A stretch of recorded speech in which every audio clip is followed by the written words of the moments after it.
Haya, kwa wale mnaosema jamani, Mr. Hafiz tuonyeshe kama hizo jagi zako kweli zinachemsha maji kwa haraka zaidi. Maji ni haya hapa tajiri yangu. Haya tuna test tu tajiri yangu kwa sababu sina maji. Tutatesti haya yaliokuwa humu. Jagi ndio hii hapa. Haya maji yaliokuwa humu nimetesti mimi mwanzo. Wala msije mkazani kwamba ni moto. Naweka mkono wangu. Umeona mkono wangu?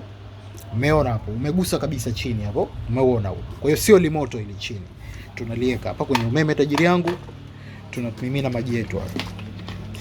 Mkasema nini, maji ya kawaida haya hapa tunaweka ili tutesti tu muone kwamba ni dakika ngapi litachukua kuchemsha hii.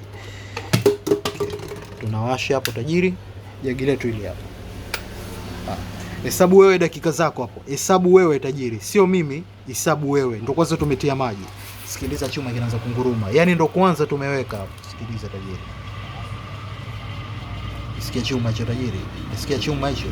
Hesabu wewe dakika ngapi imetumia hapo.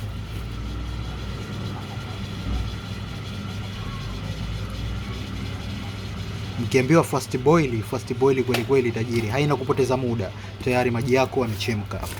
Kwa hiyo kama unahitaji kutumia tajiri, unatumia, unazima hapa, unachukua, simple kabisa. Yaani ukiambiwa ni fast boil kweli kweli tajiri yangu. Mzigo ni mtumba na haina kipengele tajiri yangu. Siko dukani kwangu, nipigie 0656948190. Yaani hata dakika 5 hazijafika tajiri yangu, 3 hazijafika tayari. Yaani kifupi dakika 2 tu tayari maji hayo hapo. Unaenda kufanya kazi zako simple kabisa. Alafu ni perfect condition kabisa kama mnavyoona.